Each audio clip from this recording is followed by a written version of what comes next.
There is something curious about the human heart. So often, we cling to the very things that are breaking us.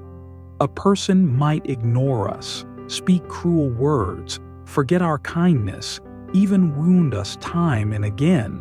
And yet, instead of turning away, we turn inwards, wondering what more we could do to earn their affection. We offer them more of our soul, more of our time, more of our peace. But we do not ask the one question that matters: why am I still here? I have seen it many times. A young student enters the monastery courtyard, his eyes filled with silent storms. He does not speak at first. His hands shake as he pours tea. And then he asks, with a voice too soft for the pain inside him, "Why do they not love me, Master?" This question is not new. It has echoed across the walls of temples for centuries, whispered through incense smoke, carried on the wind between cherry blossoms and the mossy stones of forgotten gardens. And the answer, too, has always remained the same: because we do not yet love ourselves enough to walk away. When someone wounds us and we remain, it is not loyalty, it is fear. When someone no longer sees us and we try to shine brighter for them, it is not love, it is ego. The ego cannot bear rejection. It would rather burn in silence than admit it is not wanted. But the Dharma, the path, teaches us something entirely different.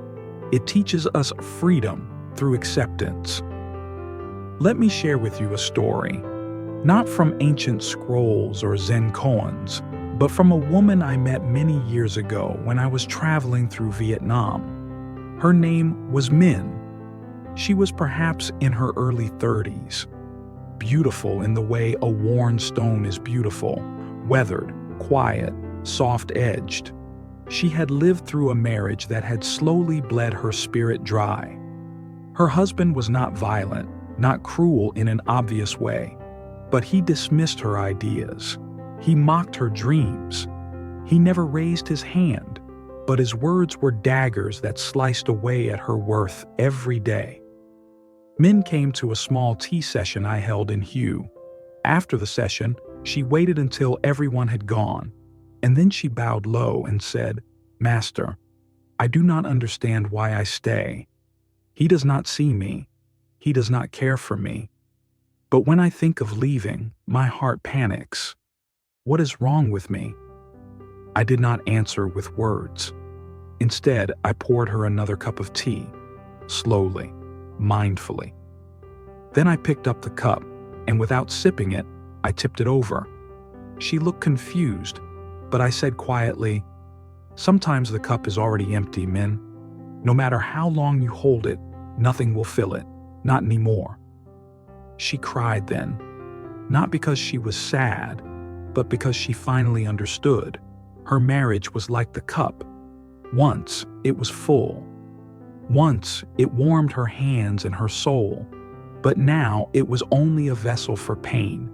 She was holding on, not because there was anything left, but because she had forgotten she could put it down.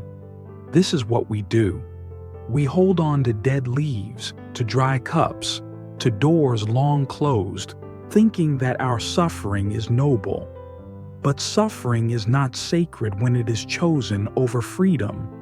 When we choose to stay in a place where our spirit is not watered, we are not patient. We are imprisoned. Letting go is not a weakness. It is the greatest courage a human heart can possess. You may ask, how do I know if it's truly time to let go? Sometimes, even with clarity, the mind clings to hope, to routine, to what is familiar. So let me share with you another story. Several years ago, during a silent retreat in northern Thailand, a man in his 40s approached me in the early hours of dawn. He was an executive from Singapore, successful, wealthy, but visibly restless. His eyes did not sit still. When he spoke, he used words like optimize, manage, sustain. But beneath those words was something raw: exhaustion. He had been married for 12 years, 2 children, a large house.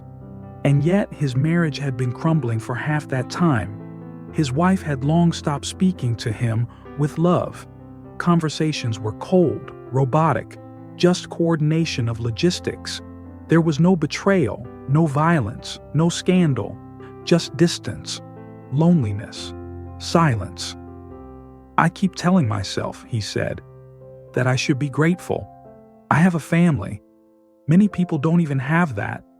But sometimes I feel like I've died inside and no one noticed." We walked together in the forest. I let the silence speak. Then I said something simple. "If a tree's roots no longer reach the water underground, do you think it feels guilt for withering?" He was quiet. That evening, he wrote a letter to his wife. Not to leave her, but to tell her the truth. Not about her, but about himself.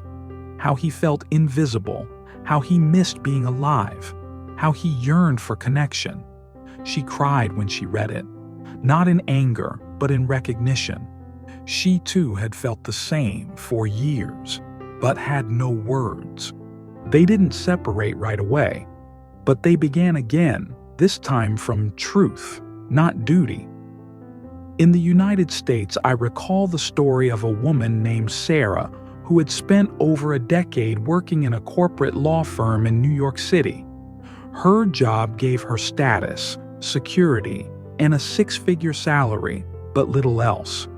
The pressure, the long hours, and the toxic competitive culture wore her down. Yet she stayed, convincing herself that she had worked too hard to throw it all away. Her identity had become wrapped in that title, senior partner. Then came the diagnosis, a stress-induced autoimmune condition that affected her nervous system. Her body had begun to shut down in protest of a life she no longer aligned with. Doctors gave her a stark choice: keep going this way and deteriorate, or stop and heal. She resigned, moved out of the city, and for the first time in years began painting again, something she hadn't done since childhood. Her health improved. Her joy returned. And one day she said to me, "I thought letting go meant failure, but it was freedom disguised." Sometimes the bravest thing we do is walk away from what is expected of us and walk toward what speaks to us. So how do we truly know the signs that someone or something must be released? When their presence constantly drains your peace and your peace no longer returns after rest. When you shrink yourself to be accepted, yet never feel embraced. When you're walking on eggshells, yet still getting cut. When you keep giving and they take, not because they need, but because they expect. When you speak with honesty and they respond with silence or blame. When your growth feels like a threat to them. These are not just signs, they are signals from your soul. There is no virtue in staying somewhere that demands you abandon yourself, and yet, the mind resists. It says, maybe one more try, maybe this time it will change. But as I often say, a person who truly values you doesn't make you feel like an option. They make you feel like a home. Now, let us return, gently, to the metaphor of the tree and the leaf. A tree does not mourn its dead leaves. It lets them go with grace, without asking why they fell.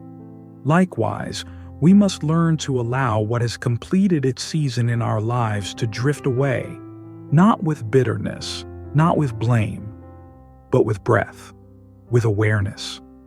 Letting go is not forgetting. It is remembering who you are without the weight of what no longer fits. The woman who walks away from a relationship that dims her light. The man who stops chasing approval from people who never clapped for his victories. The friend who chooses solitude over shallow company.